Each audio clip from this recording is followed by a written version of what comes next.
Hello friends, मैं हूं fact bye. और क्या आप मुझे बता सकते हैं कि क्यों जब भी इन्वेस्टमेंट की बात आती है हम किसी भी बिलियनर या बड़े बिजनेस टाइकून को गोल्ड में इन्वेस्ट करते हुए नहीं देखते? क्या गोल्ड कोई ऐसी कमोडिटी है जिसमें इन्वेस्ट नहीं करना चाहिए? वेल, इसका जवाब तुम्हें इंट्रो खत्म होते ही मिल जाएगा। पर अगर गोल्ड को हम साइड में रखें तो फिर हमने आज तक किसी बिलियनर को कोई बड़ी प्रॉपर्टी खरीदते हुए भी नहीं देखा। लाइक एग्जाम्पल के लिए वॉरेन बफे को ही ले लो। उन्होंने अपना घर सिर्फ $30,000 का लिया था, यानी कुछ 22 लाख रुपए का, और आज भी वो उसी घर में रहते हैं। पर ऐसा क्यों? ये सारे मिलियनियर और बिलियनियर रियल एस्टेट में क्यों इन्वेस्ट नहीं करते? या फिर अगर हम कार्स की बात करते हैं तो अपने फेसबुक के को फाउंडर जुकरबर्ग बाबूजी तो होंडा ज़ेन लेके घूमते हैं और ऊपर से एक ही जैसे कपड़े हर रोज पहन के घूमते हैं। पर ऐसा क्यों? वो लोग कार्स और क्लॉथ्स में इन्वेस्ट क्यों नहीं करते? वेल, इन सारे सवालों का जवाब ही तो मैं लेके आया हूँ in our today's video title, why things rich people don't spend money on. Number 1, gold. क्या आपको पता है क्यों बड़े से बड़े बिजनेस टाइकून जैसे कि mark Zuckerberg, Ambani, Jeff Bezos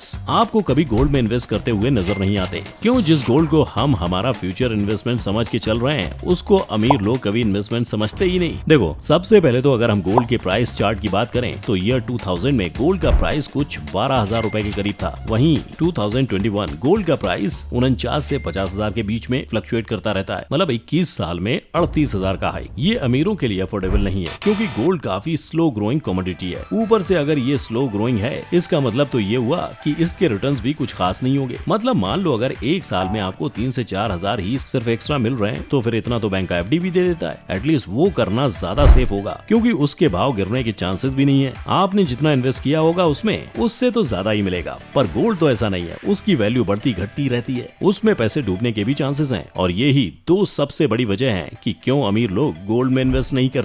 पर अगर वो गोल्ड में इन्वेस्ट नहीं करते तो फिर इन्वेस्ट किस में करते हैं? अरे ऊपर वाले जो 2 रीजन दिए मैंने उसका सोल्यूशन क्या होगा? ऐसी चीज जिसमें हाई रिटर्न हो और वो स्लो ग्रोइंग ना हो। अब आप बताओ ऐसी कौन सी चीज है जो मार्केट में आजकल इन्वेस्टमेंट के नाम पे धूम मचा रही है? अब अगर यहाँ आपका जवाब है बिटकॉइन, तो बॉस आपके पास भी अमीरों के जैसी सोच है। क्योंकि यार आप डॉगेकॉइन सी ले लो जो आजकल मार्केट में अलग लेवल पे धूम मचा रहे हैं। भाई जनवरी 2021 में इसका भाव कुछ 0.7 रुपीज चल रहा था। वहीं सेम ईयर बस अप्रैल में आज इसका भाव है 20 से 24 के बीच ऊपर नीचे होता रहता है। मतलब समझ रहे हो? 25 दिन में पैसा डबल।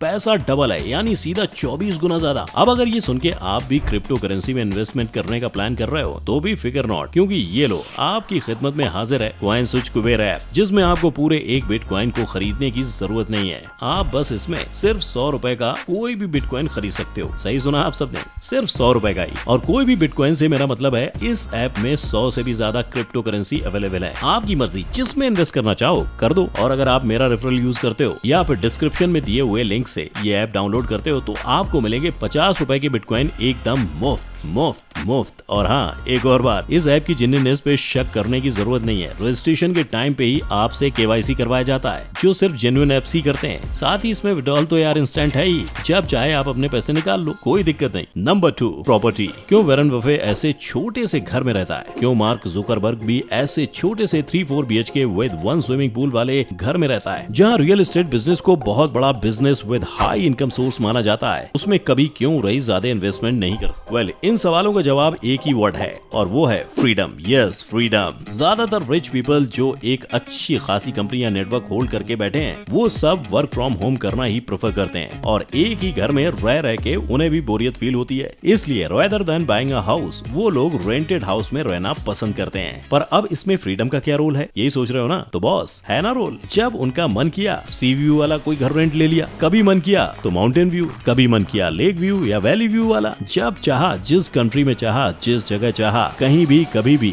वो लोग मूव कर सकते हैं। पर अगर खुद का घर ले लिया तो फिर पता है एक ही जगह यहीं रहो, ज्यादातर वक्त यहीं बिताओ। वो यहाँ से वहाँ मूव होने की फ्रीडम नहीं रहती फिर। और दूसरी बात, ये लोग रियल एस्टेट में ज्यादा इन्वेस्ट नहीं करते क्योंकि अगर खुद का घर लिया तो उसमें हमें बैंक को 15% तक का इंटरेस्ट भरना पड़ता है। पर अगर रेंट पे है तो इंटरेस्ट की चिंता नहीं रहती, पैसे बच जाते हैं जिन्हें कहीं और इन्वेस्ट किया जा सकता है। और यही 2 मेन वजह है जिसकी वजह से कुछ अमीर और रईस ज़्यादा प्रॉपर्टी में इन्वेस्ट नहीं करते। No. Number 3, clothes. अब ये लो, इन्हें देखो, हमेशा वही ग्रे टी शर्ट में नजर आएंगे। वॉरेन बफे हमेशा ऐसे ही एक टाइप के कोट में नजर आएंगे। मुकेश अंबानी हमेशा ऐसे कोट में ही नजर आएंगे। पर ऐसा क्यों? इनके पास तो करोड़ों हैं, पर इनके कपड़े एक ही जैसे क्यों होते हैं हमेशा? भले इनके वही सेम टू सेम कपड़े या फिर मैं कहूँ टी शर्ट या कोट 20,000 या 22,000 के हों, पर वो लोग हमेशा सेम ही क्यों लेते हैं? वेल, इन सवालों के पीछे का लॉजिक भी काफी सिंपल है, जो हमें कहा था खुद मार्क जुकरबर्ग ने, जहां उनका कहना था कि अगर बहुत सारे अलग अलग टाइप के कपड़े हों तो सुबह क्या और कौन सा पहन के ऑफिस जाएं, उसके लिए सोचना पड़ता है। और एक इंसान के पास एक दिन में काम करने के लिए लिमिटेड एनर्जी होती है, और अगर वो सुबह उठ के कौन से कपड़े पहनूं कौन से ना पहनूं उसमें अपनी एनर्जी वेस्ट कर देगा, तो फिर दिन भर में जहां उसे कोई इंपॉर्टेंट डिसीजंस लेने होंगे वहां वो कौन सी एनर्जी यूज करेगा? आप समझे? अमीर या फिर कहें तो ये अरबपति क्यों अलग अलग क्लॉथ्स में ज्यादा इन्वेस्ट नहीं करते? Number 4, cars. अगर पुरानी गाड़ी ठीक ठाक चल रही है, आना जाना हो रहा है, तो न्यू एक्सपेंसिव गाड़ी लेने की जरूरत ही क्या है? ऐसा सिर्फ मिडिल क्लास वाली फैमिली का ही नहीं, बल्कि दुनिया के तीसरे सबसे बड़े बिलियनियर वॉरेन बफेट का भी कहना है। वो आज भी उनकी ये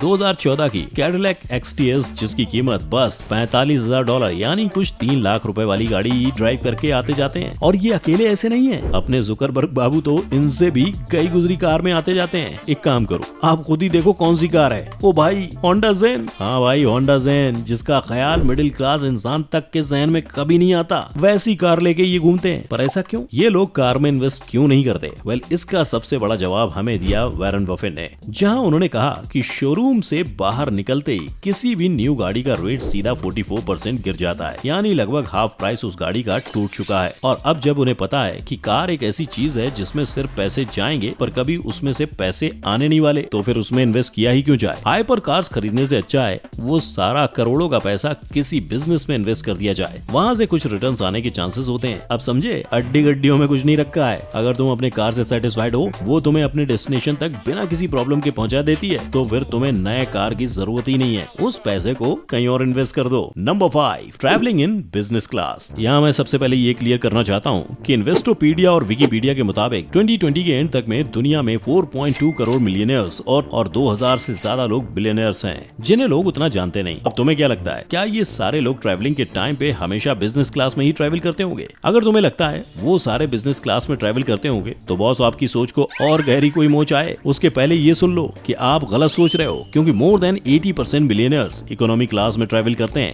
पर ऐसा क्यों? वेल, सेम एज अबव, पैसे सेव करने की स्ट्रेटजी। जहां ज्यादातर बिजनेस क्लास सीट्स की टिकट का कॉस्ट नॉर्मली इकोनॉमी क्लास से 15 से 20 गुना ज्यादा होती है, उसमें सिर्फ आपको आपका पर्सनल केबिन मिल जाता है बस। इसके अलावा आप अपनी सीट को लंबा चौड़ा करके बैठ या सो सकते हो। रेस्ट दूसरी सारी फैसिलिटीज बिजनेस क्लास वालों को भी नहीं मिलती हैं, जो इकोनॉमी क्लास वालों को मिलती हैं। और अब जब उन्हें भी पता है कि कुछ चंद घंटों के लिए ही ट्रैवल करना है, जिसमें उन्हें सोने की जरूरत नहीं है, या फिर इकोनॉमी क्लास वाले सीट में भी वो लोग कंफर्टेबल हो सकते हैं, तो फिर हायर क्लास में पैसे वेस्ट क्यों करें? क्यों 10,000 की सीट के लिए वो लोग 1.5 लाख रुपए भरें? अब भाइयों, आया मजा तो कर दो। माहौल लाइक्स और शेयर से रंगीन। सब्सक्राइब अब तक नहीं किया तो कर दो इससे पहले कि मामला हो जाए संगीन। चलता हूँ, अब लेके आऊंगा नेक्स्ट एपिसोड इससे भी नमकीन। तब तक के लिए keep learning, keep growing, stay curious बोल के जय हिंद।